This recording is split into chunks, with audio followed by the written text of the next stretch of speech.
إن الحمد لله نحمده ونستعينه ونستغفره ونؤمن به ونتوكل عليه ونعوذ بالله من شرور أنفسنا ومن سيئات أعمالنا من يهده الله فلا مضل له ومن يضلل فلن تجد له وليا مرشدا وأشهد أن لا إله إلا الله وحده لا شريك له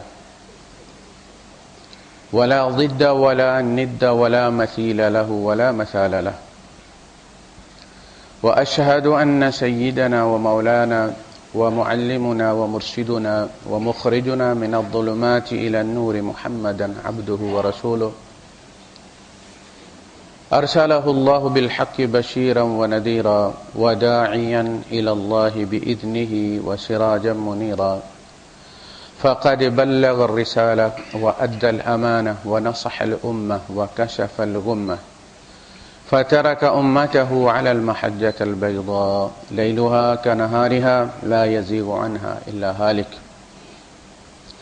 اللهم صل وسلم وبارك عليه وعلى آله وأصحابه وأزواجه وذرياته وأهل بيته أجمعين أما بعد فأعوذ بالله السميع العليم من الشيطان الرجيم بسم الله الرحمن الرحيم نون والقلم وما يسطرون ما أنت بنعمة ربك بمجنون وإن لك لأجرا غير ممنون وإنك لعلى خلق عظيم صدق الله العظيم رب اشرح لي صدري ويسر لي أمري واحلل عقدة من لساني يفقهوا قولي آمين يا رب العالمين۔ نبی کریم صلی اللہ علیہ وسلم کے اخلاق عالیہ ہمارے زیر بحث ہیں۔ عرض یہ کی گئی تھی سابقہ ہمارے جمعے کے درس میں کہ ہمارے اندر کوئی بھی ایسی صفت نہیں ہے کہ جو ہمارے نبی کریم صلی اللہ علیہ وسلم سے ملتی ہو جس کی بنیاد پر ہم آپ کے روحانی بیٹے سمجھے جائیں۔ کردار کی اہمیت اس قدر ہے کہ اللہ پاک نے انبیاء کو معصوم پیدا کیا، اسی لیے اتمام حجت نبی کے ذریعے اللہ پاک کرتا ہے۔ عام آدمیوں کے ذریعے جو انذار ہوتا ہے وہ اس درجے کا اتمام حجت نہیں ہوتا کہ اس کے بعد پھر اس بندے پر یا اس قوم پر عذاب آ جائے اللہ پاک۔ اس کی وجہ یہ ہے کہ کہنے والے کا ذاتی کردار اگر درست نہ ہو تو شک کا مادہ پیدا ہو جاتا ہے، جس کے نتیجے میں اس کا قول ضعیف ہو جاتا ہے۔ اگلا اس کے عمل کو دیکھ کر یہ سوچتا ہے کہ اس کی بات پر اعتبار کروں یا اس کے عمل پر اعتبار کروں۔ ہم بھی بڑی تقریریں کرتے ہیں اور دعوتی سفروں پر بھی جاتے ہیں اور مساجد کے گشت بھی ہوتے ہیں اور نصرت بھی ہوتی ہے، سب کچھ ہوتا ہے، لیکن ہمارے کردار میں جو کمی بیشی ہوتی ہے اس کا امت کو فائدہ تو یہ ہے کہ اس پر عذاب نہیں آتا، لیکن ہمارا نقصان یہ ہے کہ ہماری دعوت کوئی فائدہ نہیں دیتی، اگلا شک میں مبتلا ہو جاتا ہے۔ اللہ پاک نے جب موسیٰ اور ہارون علیہ السلام دو نبیوں کو بھیجا، اور شاید اس کائنات میں پیدا ہونے والے انسانوں میں سب سے بدترین انسان تھا فرعون، جس نے دعوی خدائی کیا تھا، لیکن دونوں کو نصیحت کی، ایک کو نہیں کی کہ دوسرا یہ نہ سمجھے کہ وہ تو موسیٰ علیہ السلام کو منع کیا تھا، اللہ پاک نے مجھے تو نہیں کیا تھا نا، کہیں اجتہاد نہ کر لے وہ۔ تو دونوں کو فرمایا قولا لہ قولا لینا، تم دونوں نے اس کے ساتھ نرمی کے ساتھ بات کرنی، لین نرم ملائم، لعلہ یتذکر او یخشی، شاید کہ وہ نصیحت پکڑ لے یا ڈر جائے۔ اب کیا اللہ پاک کو ہی پتہ نہیں تھا کہ وہ ایمان نہیں لائے گا؟ اللہ پاک کو پتہ تھا، لیکن اللہ پاک یہ چاہتا تھا کہ دیکھو کہیں حشر کی عدالت میں وہ تمہارے رویے کو اپنے کفر کا سبب نہ قرار دے دے کہ جی اگر یہ طریقے سے بات کرتے تو میں مان بھی لیتا، مگر انہوں نے چاہتے ہی چڑھائی کر دی۔ اب ایک آدمی ہے جو جدی پشتی نسل در نسل بادشاہ چلا آ رہا ہے، تو وہ توتکار کی پھر بات تو برداشت نہیں نہ کرتا، اس کے مزاج کے خلاف۔ لہذا اللہ پاک نے یہ کہہ رہے ہیں کہ تم نے نرمی سے بات کرنی ہے، تمہاری بات کہیں اس کو یہ جواز فراہم نہ کر دے کہ اللہ پاک کس طرح بات کی جاتی ہے۔ انہوں نے تو مجھے آ کے سمجھایا نہیں جس طرح سمجھانا چاہیے تھا۔ قولا لہ قولا لینا لعلہ یتذکر ویخشی۔ بیان ہی ہمارا حال ہے، یعنی وہ تو دونوں معصوم تھے، نبی تھے، اس کے باوجود اللہ پاک نے، یعنی ان کی ذات میں عیب نہیں ہے، بات نرمی سے کرنی ہے۔ ہم تو سر سے لے کر پاؤں تک عیبوں میں ڈوبے ہوئے، لیکن جب دوسرے پر تنقید کرتے تو پتہ چلتا ہے کہ ہم نبیوں کی طرح معصوم ہیں، ہمارے اندر تو عیب ہے ہی کوئی نہیں۔ اس میں ایک قسم کا ہوگا جس کو ہم سمجھا رہے ہیں، اور ہمارے اندر دوسری قسم کا ہوگا، لیکن نافرمانی تو ہم سے بھی ہوتی ہے، دوسرا بھی کر رہے۔ تو یہ بات سامنے رکھتے ہوئے کردار کی بڑی اہمیت ہے۔ کردار مین سوئچ ہے جس میں سے تاریں نکل کر ہر طرف جاتی۔ یہ کوئی سرکٹ بریکر نہیں ہے کہ صرف ایک اے سی بند ہو جائے گا، ایک فریج بند ہو جائے گا، ایک لائٹ بند ہو جائے گی، یہ مین سوئچ ہے۔ اس میں اگر خرابی ہوگی تو یہ ہر جگہ وار کرے گی، اولاد کی نظر بھی نیچی کر دے گی، والدین کی نظر بھی نیچی کر دے گی، بیوی بھی کہیں بات کرنے کے قابل نہیں رہے گی۔ جس کے ساتھ آپ کا تعلق ہوگا، وہ جو اللہ کے رسول صلی اللہ علیہ وسلم نے فرمایا کہ دیکھو قیامت کے دن میرا منہ کالا مت کر دینا، یہ ہے وہ بات۔ انبیاء وہاں اپنی امتوں پر فخر کریں گے، جب کسی نبی کی امت کے کسی بندے کا کارنامہ بیان اس نے تو نبی فخر کی نظر سے دوسرے نبی کی طرف دیکھ، یہ ہوتے ہیں امتی، ایسے ہوتے ہیں۔ اور اگر ہم ایسا کام کریں گے کہ حرم میں بھی نہیں چھوڑیں گے، ہم چوری چکاری اور وہاں بھی جیبیں کاٹیں گے، اور وہاں جب کہے فلاں بن فلاں حاضر ہو، سرکار بنام فلاں اس نے یہ کیا تھا، تو نبی کریم صلی اللہ علیہ وسلم کی تو نظر نیچی ہوگی نا کہ اچھا یہ آپ کی امتی کا حساب ہو رہا ہے، میرا منہ قیامت کے دن کالا مت کرنا۔ تو جب بندہ کوئی برائی کرنے لگے تو یہ نہ دیکھے یہ چھوٹی ہے، یہ نہ سمجھے یہ میرا ذاتی معاملہ ہے۔ پہلی بات تو یہ کہ آپ کی یہ غلطی آپ کی دعوت کے کام کو متاثر کرے، کمزور کر دے۔ دوسرا یہ آپ کے نبی کے لیے شرم کا باعث ہوگی، آپ کی اولاد کے لیے ہوگی، آپ کہیں بات کرنے کے قابل نہیں ہوں گے۔ تو کردار کی چوٹ ہر جگہ لگتی ہے، لہذا قرآن حکیم بھرا ہوا ہے۔ عبادات کی تفصیل نہیں بتائی اللہ پاک نے، نماز کی تفصیل نہیں بتائی، کیسے شروع کرنی ہے، سجدہ کہاں ہے، رکوع کہاں ہے، یہ نہیں بتایا، رکعتیں کتنی ہیں نہیں بتایا۔ اوقات کا استنباط کیا جا سکتا کہ ہاں یہ اوقات ہیں، نام لے کر 5 نمازوں کا اس طرح بیان نہیں کیا، لیکن کردار کی چھوٹی سے چھوٹی بات کو بھی زیر بحث لایا اللہ پاک۔ عبادات کے معاملے میں فرمایا وَأَقِيمُوا الصَّلَاةَ وَآتُوا الزَّكَاةَ وَأَطِيعُوا الرَّسُولَ لَعَلَّكُمْ تُرْحَمُونَ، نماز قائم کرو اور زکوٰۃ دو، اور اس سلسلے میں نبی کی یا رسول کی اطاعت کرو، وہ تمہیں جو بتا رہے ہیں اس طریقے سے کرو، یعنی پریکٹیکلی وہ تمہیں سکھائیں گے یہ کیا کرنا ہے۔ تو زکوٰۃ کا نصاب نبی کریم صلی اللہ علیہ وسلم نے، رکعتیں طریقہ کار نبی کریم صلی اللہ علیہ وسلم نے بیان کیا، لیکن کردار صورتیں کی صورتیں، اور جس کی مذمت کی ہے اللہ پاک نے کردار گنوا کر کی، ذات پر حملہ نہیں کیا، کردار پر حملہ کیا کہ یہ ایسے ہوتے، انسان ایسے ہوتے، اچھا انسان ایسا ہوتا ہے۔ قد افلح المؤمنون الذین هم فی صلاتهم خاشعون والذین هم عن اللغو معرضون. یہیں سے بات شروع ہوگی کہ گناہ تو الگ کی بات ہے، وہ لغو سے بھی پرہیز کرتے ہیں. لغو وہ ہے کہ جس میں گناہ کوئی نہ ہو لیکن ثواب بھی کوئی نہ ہو. ایسے ہی ہے جیسے آپ نے کسی دکاندار سے سودا خریدا ہے اور پیسے اسے دے کے آپ نے سودا بھی اسی کے پاس چھوڑا ہے.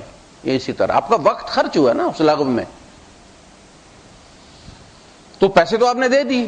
انسان دنیا میں کوئی ڈالر اور پاؤنڈز کے وہ چیک دے کر نہیں بھیجا گیا، وہ وقت دے کر بھیجا گیا. وہ وقت سے یہ ساری کمائی کرتا ہے، وقت خرچتا ہے، پاؤنڈ کماتا ہے، درہم کماتا ہے، ریال کماتا ہے، روپے کماتا ہے.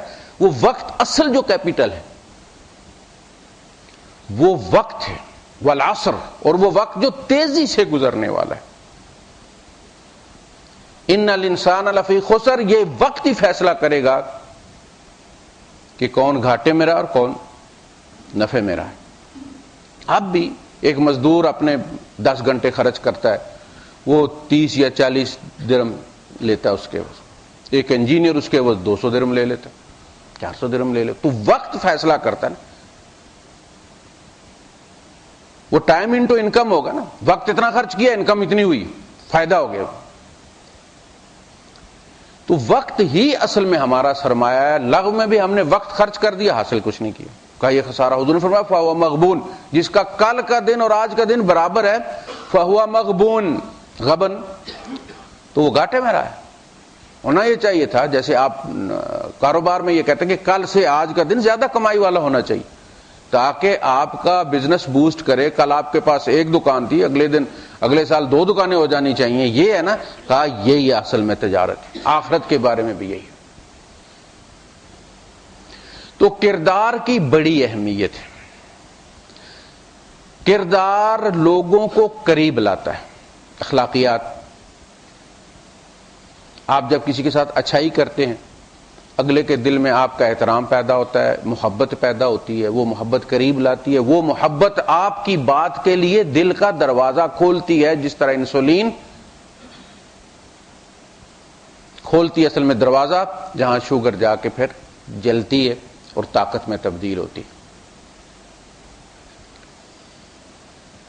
تو اللہ کے رسول صلی اللہ علیہ وسلم کی ایک دعا ہے، اللہم لا تجعل لفاجر علی یدا فیحبہ قلبی.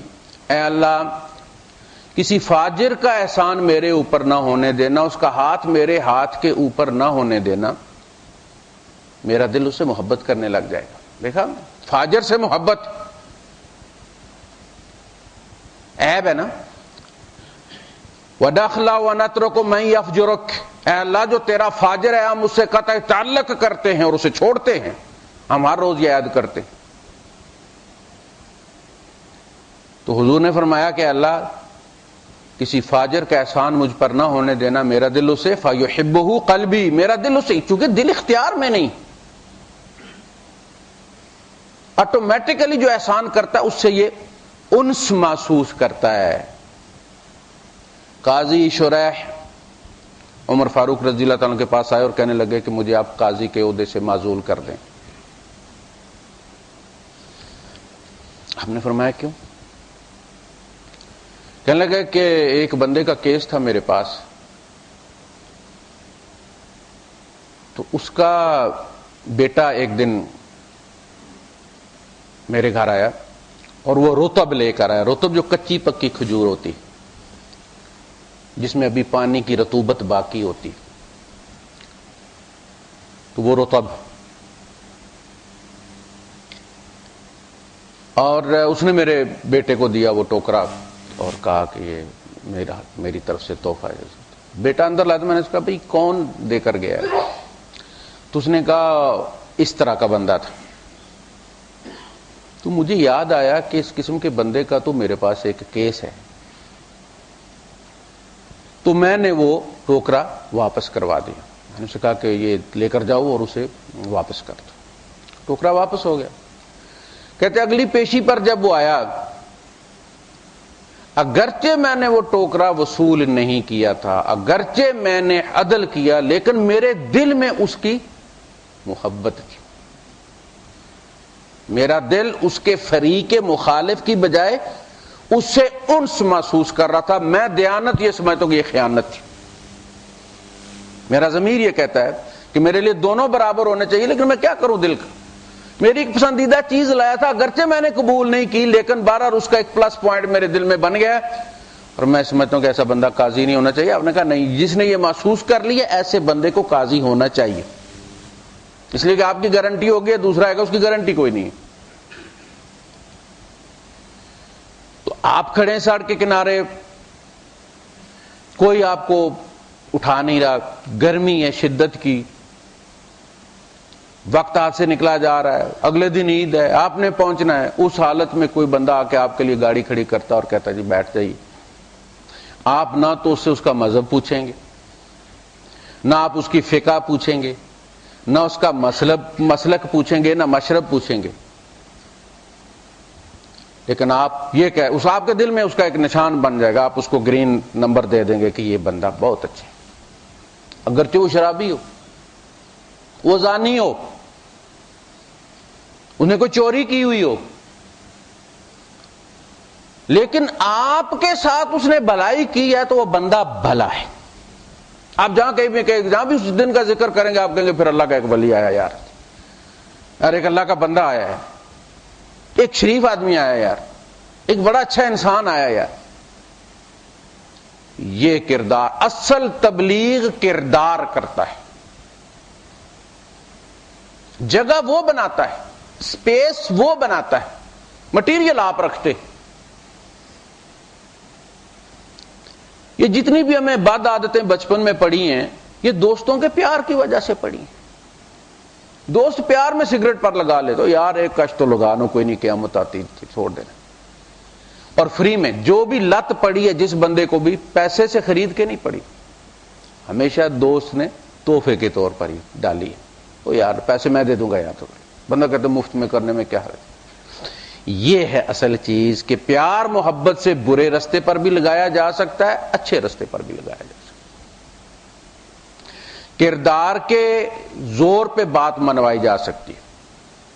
جب آپ یہ مثال دیتے ہیں کہ یہ برائی میرے اندر بھی تھی, میں نے الحمدللہ یہ چیز کھائی اور ختم ہو گئی, تو اگلے کو اعتبار آ جاتا ہے. واقعی یار وہ پوچھتا ہے تم کس چیز نے تبدیل کیا, پھر فلاں سال تک تو ہم ایسے تھے, پھر تم اس طرف کیسے نکلا ہے, پھر وہ آپ اس کو بتاتے ہیں کہ ایسے نکلے. آپ کو کوئی بیماری ہے, آپ کو آرام آ جاتا ہے, آپ دوسرے مریض کو دیکھتے ہیں, اس کو کہتے ہیں فلاں چیز کھاؤ یار, کہتے ہیں مریض زیادہ ڈاکٹر ہوتا ہے, اسی وجہ سے ہوتا ہے کہ یار فلاں میں نے کھائی تھی مجھے آرام آ گیا تھا, تو وہ کھا لیتا ہے. تو اگر یہ دین ہمیں فائدہ نہیں دے رہا, ہمیں انسان نہیں بنا رہا, ہمارے دل میں ہمدردی کی کوئی جوت نہیں جگاتا, ہماری اخلاقیات کو درست نہیں کرتا, تو ہم اگر دوسرے کو دیتے بھی ہیں تو ہم منافق ہیں. ہمیں پتہ ہے کہ اس نے کوئی فائدہ نہیں مجھے دیا. یہ ایسے جیسے آپ کی دوا کھان 2-4 دن آرام نہ آیا تو آپ کو یار اس کو آگے نکال دو, اور یار یہ دوا دیکھو یہ استعمال کرو, تو میں نے اتنے کی لی تھی تم اتنے میں لے لو. تو یہ ہم جھوٹ بولتے ہیں, ہم دین نہیں پہنچاتے, ہم جھوٹ بولتے ہیں. یہی بات تھی جس کو جب مولانا سندھی لے کر گئے رشیا میں لینن کے پاس, تو چونکہ ان لوگوں نے انقلاب کے بعد یہ اوپن نوٹس دیا ہوا تھا کہ جی آپ کوئی مذہب ہمیں, پریکٹیکل مذہب ہمیں دیں, ہم نافذ کریں, چونکہ پہلی والی بادشاہ تو اکھاڑ پھینکی ہمیں, ہمارے پاس نظام کوئی نہیں ہے, چلتا ہوا نظام اگر کوئی ہمیں دے گا تو ہم اس کو لگا لیں گے اپنے یہاں. تو یہ بھی گئے اور جا کے اسلام کی خوبیاں بیان کی اور بتایا کہ یہ کتنا گراس روٹ سے لے کر اوپر تک سب درست کر دیتا ہے اور یہ کر دیتا ہے اس طرح سارا. تو اس نے کہا کہ آپ پراکسی سے بات کر لیں, میرا تو چونکہ طبیعت ٹھیک نہیں ہے, آپ ساری چیز اس کو سمجھا دیں, لیکن میری طرف سے آپ اپروول سمجھ لیں کہ باتیں جو آپ نے کی میں نے قبول کر لی, بس اس کا بلو پرنٹ اس کو سمجھا دیں کہ یہ نافذ کیسے کرنا ہے, کس طرح کرنا. کہتے میں اس سے ملا, سیکرٹری تھا, تو اس سے بھی میں نے باتیں کی اور کہا کہ یہ باتیں لینن نے قبول کر لی ہیں. تو اس نے کہا کہ بات ٹھیک ہے, لیکن مولانا یہ نظام کہیں چل رہا ہے, کیونکہ ان کی جو بیسک جو ان کی ڈیمانڈ ہوئی ہے کہ چلتا ہوا ہمیں دیں آپ. کہتے ہیں مولانا کہ میں نے اسے کہا کہ کل بات کریں گے اس موضوع پر، اور میں تو رات کو ہی نکل آیا، میری ہمت ہی نہیں پڑی صبح اس کا سامنا کروں کہ یار ہم نہیں چلا سکے اسے اور تمہیں دینے آئیں گے تم ہمیں چلا دو. یہ چیز ہے جو دین ہماری ذات کو نہیں تبدیل کر رہا. ایک بندے کو آپ لوگوں کے سامنے دعویٰ کرتے ہیں کہ وہ پہلے تو 20 کروڑ کو تبدیل کرے گا، اس کے بعد جو ہے وہ 1.5 ارب کو تبدیل کر لے گا. اگر میں دیندار ہوں تو میرے اپنے اندر ایک تبدیلی آنی چاہیے، میری ذات کے اندر. یہ یہیں سے پھوٹے گا، یہیں سے پھل دے گا. نبی کریم صلی اللہ علیہ وسلم جب کوئی صفا پر کھڑے ہوئے تو ایک بندہ تھا، ایک بندہ اپنی ذات پیش کی تھی. کیف وجدتمونی، تم نے مجھے کیسا پایا؟ 40 سال گزارے ہیں، بچپن بھی گزرا ہے، لڑکپن بھی، جوانی بھی گزری ہے، ادھیڑ پن آ گیا ہے، اور زندگی پر جو مراحل گزرتے ہیں تجارت کے، لین دین کے، پڑوس کے، دوستی کے، وہ سارے گزر گئے. تم میں سے کسی نے میرے کردار کے اندر کوئی جھول پایا ہو؟ کوئی جھوٹ، کوئی دھوکہ، کوئی بدتمیزی، بد اخلاقی؟ یہ بہت بڑا دعویٰ ہے، یہ بہت بڑا دعویٰ ہے. اپنے اور جو سامنے بیٹھے دشمن ہیں. بنو امیہ اور بنو ہاشم کی آپس میں سالوں کی دشمنی تھی، صدیوں کی دشمنی تھی. ایک کہتا تھا مشرق تو دوسرا اس کی دشمنی میں کہتا تھا مغرب. ابو جہل کو پتا تھا آپ اللہ کے رسول ہیں. وہ کہتا تھا کہ جو شخص انسانوں پر جھوٹ نہیں بولتا وہ خدا پر جھوٹ کیسے بولے گا. لیکن مسئلہ تو یہ ہے کہ بنو امیہ کی ناک کٹ جائے گی. یا تو اس کے بعد رسالت کا دروازہ کھلا ہوتا تو ایک رسول ہم بھی کو 10-15 سال بعد نکال کے لے آتے، برابر ہو جاتا معاملہ. انہوں نے یہ کیا تو ہم نے یوں کیا، بنو ہاشم نے یوں کیا تو ہم نے یوں کیا، انہوں نے اونٹ ذبح کیے تو ہم نے جو ہے وہ فلاں کر کے حاجیوں کو کھلایا. اور جب ہم برابر ہو گئے، ماتھا ماتھے سے ٹک گیا، گھٹنا گھٹنے کے ساتھ برابر ہو گیا، تو اب یہ اپنا رسول لے آئے.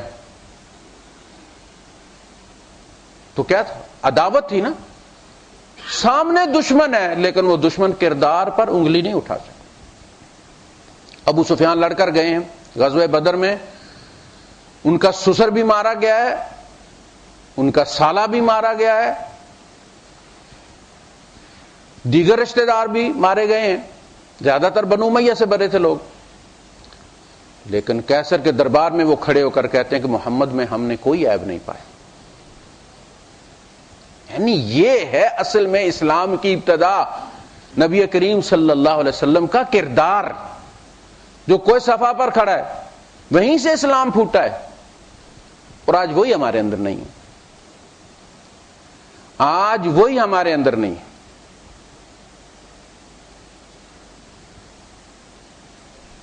تو اس کے اگر فائدہ ہونا چاہیے تو سب سے پہلے میری اولاد کو ہونا چاہیے، میری بیوی کو ہونا چاہیے، میرے والدین کو ہونا چاہیے، میرے عزیز و اقارب کو ہونا چاہیے کہ میں بدل گیا ہوں.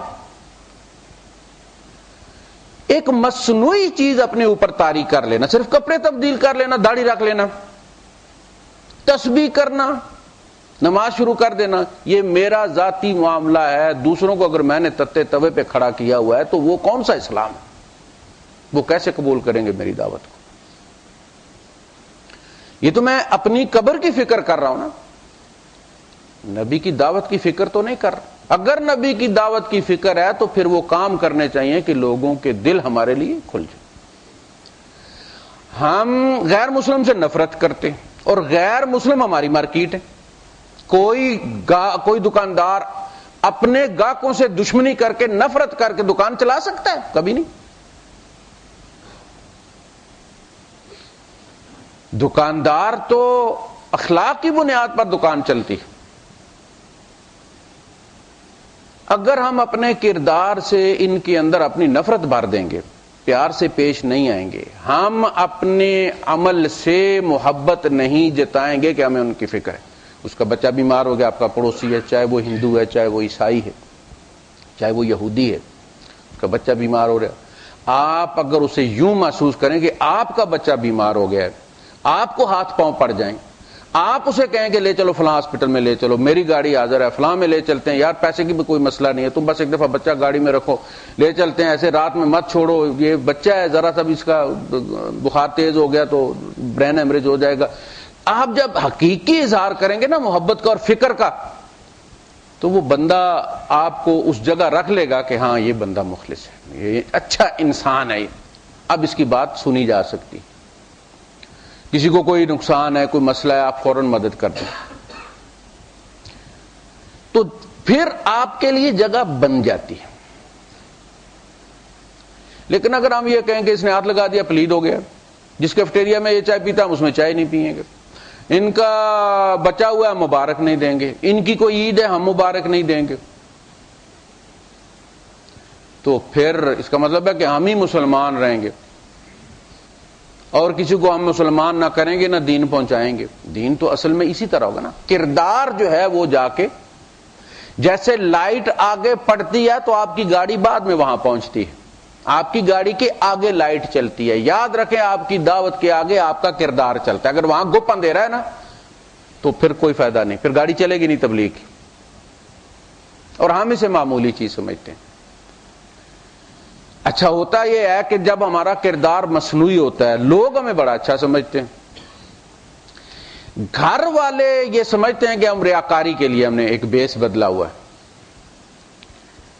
ان کے اندر بغاوت پیدا ہونا شروع ہو جاتی جب ہم ان کے حقوق پورے نہیں کرتے، ان کا خیال نہیں رکھتے، دوسروں کے لیے بڑے با اخلاق اور ان کے لیے بڑے بد اخلاق، تو ان کے اندر دین کے خلاف، اصل میں وہ ہمارے دین کے خلاف ہوتے ہیں لیکن وہ ظاہر یوں کرتے ہیں کہ بس یہ اسلام ہی ایسا، چھوڑیں جی اس اسلام کی بات ہی مت کر، ہمارے ابا جان یوں ہوتے تھے گھر میں یوں کرتے تھے. تو اولاد کے ساتھ بھی اسی طرح پیش آنا چاہیے، اخلاق کے ساتھ. جس طرح آپ کسی فنکشن میں دوسروں کی اولاد سے پیار کرتے ہیں، گال تھپتھپاتے ہیں، بیٹا پتر کر کے بات کرتے ہیں نا، اپنوں سے بھی ایسے ہی کرنی چاہیے. اپنوں کو گالی دے کر پیار نہیں کیا جاتا. تو اصل وہ اب ہماری ذات سے گھر والے تو وہ ہمارے دست و بازو بنیں گے، ہماری جو بنیاد ہے، ہماری جو جڑ ہیں وہ تو گھر ہے. گھر والے ہم سے نفرت کرتے ہوں اور ہم باہر اسلام پہنچانے گئے ہوئے ہوں تو گھر میں نقصان ہو جائے گا. اکثر و بیشتر ایسا ہوتا ہے کہ آپ نے دیکھا ہوگا جتنے بھی کیسز آئے ہیں ہمارے یہاں کورٹس میں آتے ہیں، ان میں لوگ تعجب یہ کرتے ہیں کہ یار یہ تو بڑا پردے دار گھرانہ تھا، بڑا دیندار گھرانہ تھا. وہ مصنوعی دینداری تھی جس نے اولاد کو فائدہ نہیں دیا. ہمیں آگے چلنے کے لیے صرف اولاد کا بدن نہیں چاہیے کہ میرے اتنے بیٹے ہیں گنتی میں شناختی کارڈ میں. ہمیں یہ چاہیے کہ ہم ایسا کردار ان کے ساتھ رکھیں، اس طرح معاملات رکھیں کہ وہ ہم سے محبت کریں، صرف شناختی کارڈ والے بیٹے نہ ہوں، وہ ہم سے محبت کریں،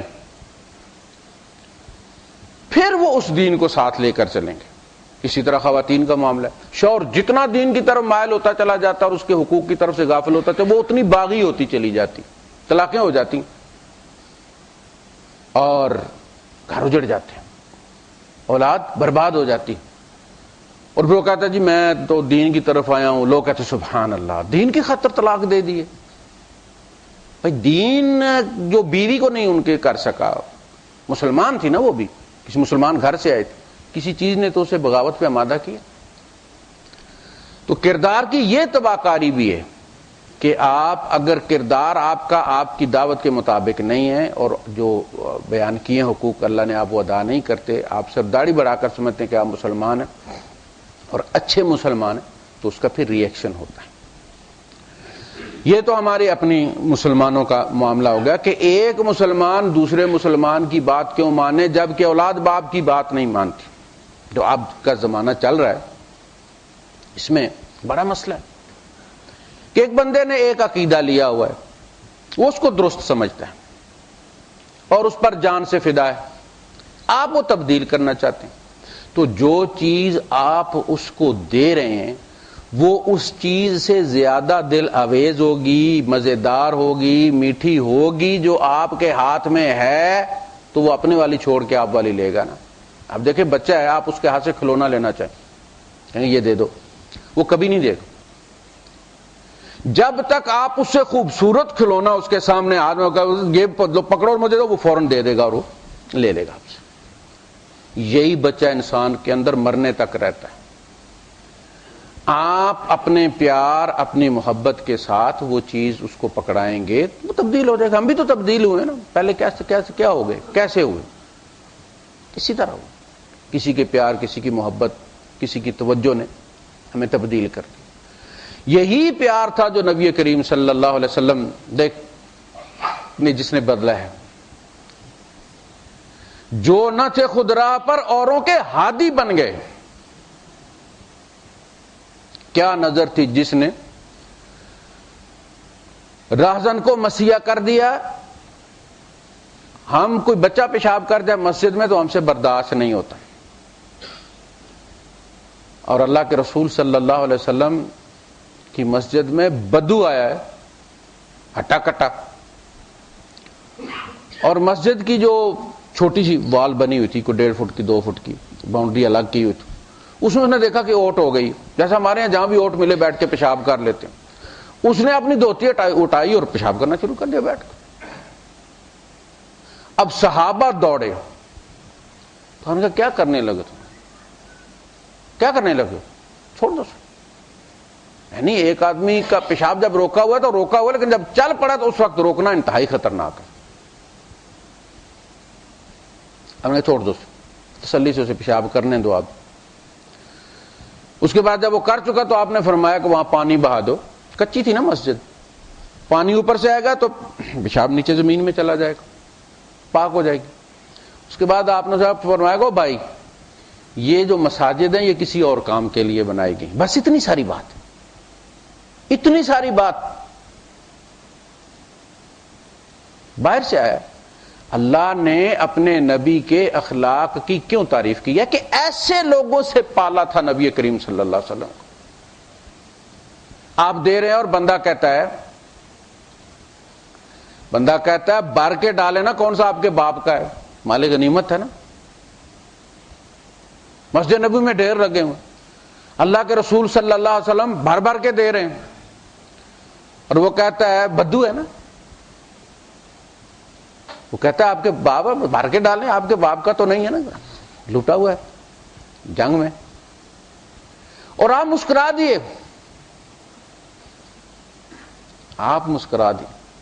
آپ کسی چیز کے عادی نہ ہو، جس خطاب کے، جس ٹائٹل کے، تو کوئی اگر وہ کہہ دے، حالانکہ وہ کتنے پیار سے بھی کہے، اب میں قاری صاحب کہلانے کا عادی ہوں، عادت پڑ گئی، لوگوں نے ڈالی ہے۔ اچانک مجھے کوئی کہا صوفی صاحب، یار صوفی صاحب ذرا بات سننا، تو یہ تو میرے لیے بڑی عجیب سی بات ہو۔ اب جو وہ مسئلہ پوچھے گا تو چاروں اماموں میں سے جس کا سخت ہوگا وہ بتاؤں گا اس کو۔ ڈنڈا تو میں سے مار نہیں نہ سکتا۔ یہ ہوتی ہے اصل چیز کہ ہم یہ بھی برداشت نہیں کر سکتے۔ ہمارے ایک صاحب ہوا کرتے تھے، اب بھی ہیں، محمد حسن انجم صاحب، تو سلفی تھے۔ اچھا وہ اس قسم کے ٹائٹل کے بہت، داڑھی تھی کافی بڑی، تو جو بھی بندہ، اب دیکھیں جو بھی صوفی کہتا ہے وہ آپ کو صوفی ان کے نزدیک ایک عزت کا مقام ہے، کوئی بری بات نہیں ہے، وہ پیار سے کہہ رہے ہیں۔ تو صوفی صاحب تو یہ بھڑک اٹھتے اور چڑھ دوڑتے اس پہ کہ میرا نام یہ ہے اور آپ مجھے آئندہ یہ پکارو۔ وہ کہتے ہیں یار دیکھو میں نے آپ کی شکل دیکھ کے آپ کو صوفی کا ہے، تو اس میں کہتے ہیں آپ کو، وہ کہ آپ کے سر پہ بال نہیں، اب میں آپ کو گنجو کہوں تو کیسا لگے گا؟ آپ چڑھ جاتے، یعنی ہم اتنی چھوٹی چھوٹی باتوں پہ چڑھ جاتے۔ اور وہ بندہ کیا کہہ رہا ہے، آپ صلی اللہ علیہ وسلم، بندہ کہتا ہے کہ آپ فلاں فلاں کو تو اپنے قبیلے والوں کو تو بھر کے دیتے ہیں اور ہمیں آپ بس ایسے ٹرخا رہے ہیں۔ آپ اسے لے آئے، اپنی ازواج کے 9 حجروں میں آپ اسے لے کر گئے کہ ان میں تمہیں جو بھی قابل استعمال چیز نظر آتی ہے نا، جس سے تمہارا کام چل سکے اٹھا لو۔ ہم نے کہا تو یہاں ہے ہی کچھ نہیں۔ اس نے تو سمجھا ہوگا نا اپنا گھر بھر کے دے رہے ہیں، اور یہی وجہ کہ اللہ کے رسول صلی اللہ علیہ وسلم نے زمین پر بچھائے جانے والا کمبل تبدیل نہیں ہونے دیا. کل کوئی یہ نہ کہے کہ محمد نے یہ ساری تحریک صوفوں کے لیے اور قالینوں کے لیے اور اپنے حالات تبدیل کرنے کے لیے محلات کے لیے بنائی تھی. صحابہ کے حالات تبدیل ہو گئے تھے. نبی کریم صلی اللہ علیہ وسلم کے حجرے میں دیا نہیں تھا. حضرت عائشہ ٹٹول کر دیکھا کرتی تھی کہ نبی کریم صلی اللہ علیہ وسلم ہیں یا نہیں. اور لوگ اب کہتے ہیں کہ جی وہ لائٹ نہ ہو تو نماز نہیں ہوتی. سن 9 ہجری میں پہلا دیا جلا مسجد نبوی میں. بغیر دیے کے مکہ فتح کیا مسجد نبوی نے.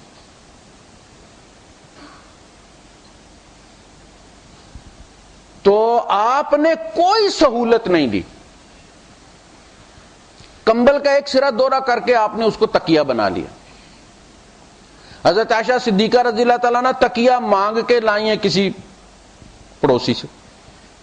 دیکھا کہ اللہ کے رسول سے, چونکہ ذرا بھاری بدن تھا تو آپ کو پتا بھاری بدن والے کو تکیہ ذرا موٹا چاہیے ہوتا ہے. تو آپ نے منع کہا. آپ نے تکیہ دیکھا اور فرمایا کہ عائشہ یہ کہاں سے آیا. حضرت عائشہ صدیقہ رضی اللہ تعالیٰ نے اس کو اگنور کر دیا کہ بس پوچھ لیا. حضور نے پھر پوچھا اسرار کے ساتھ, عائشہ یہ کہاں سے آیا؟ تو میں نے فلاں سے لیا ہے آپ کے لیے رات. نے فرمایا یہ واپس کر کے آؤ. یہ فقیری میں نے مانگ کر لی ہے اللہ سے. اللہ نے مجھ سے پوچھا تھا کہ محمد فقیر نبی بننا ہے یا بادشاہ نبی بننا ہے. میں داؤد اور سلیمان کو بنا سکتا ہوں تو آپ کو بھی بادشاہ بنا سکتا ہوں. اللہ نے مجھے کہا کہ میں عہد کو سونے کا بنا دوں, آپ اس میں سے خرچ کریں اور یہ کم بھی نہ ہو. عائشہ میں نے مانگ کر لی کہ اللہ مجھے ایک ٹائم دے, میں کھاؤں تیرا شکر کروں, ایک ٹائم بھوکا رکھ میں صبر کروں, ہے نا, اور تجھ سے مانگ کے لوں.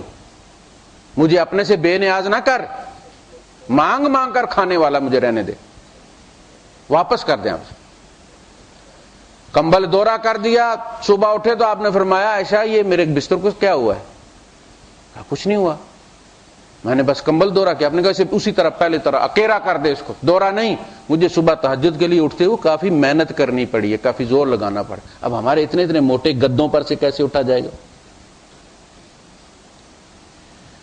تو ان لوگوں کو ڈیل کیا جس کی بنیاد پر اللہ پاک نے قسم کھائی. الاعراب اشد کفرا ونفاقا واجدر الا يعلم حدود ما انزل الله وعلى رسوله. دیکھیں آپ کہ بدوؤں کو ڈیل کیا ہے اور ایسے ڈیل کیا ہے کہ جیسے وہ بڑے ہی معزز لوگ ہیں. آپ اندازہ کریں ایک بدو آتا ہے, صبر نہیں کرتا کہ مسجد میں جا کے ریسٹ کرے. نبی کریم صلی اللہ علیہ وسلم نماز پڑھنے آئیں گے تو بات کر لوں گا. وہ آتے ہی کہتا پہلے میرا کام کریں.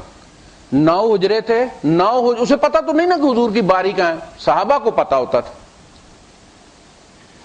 وہ 9 حجروں کے باہر جا کے کہتا یا محمد اخرج الینا, محمد ذرا باہر نکلو بھائی. کتنی بدتمیزی ہے. اللہ پاک بول پڑا ہے, کتنی جگہ اللہ پاک قرآن حکیم میں بول پڑا ہے, نبی کی طرف سے. نبی نہیں بولا یار. کردار کی کیا بات ہے, اخلاق کی کیا بات ہے, اللہ بول پڑا ہے.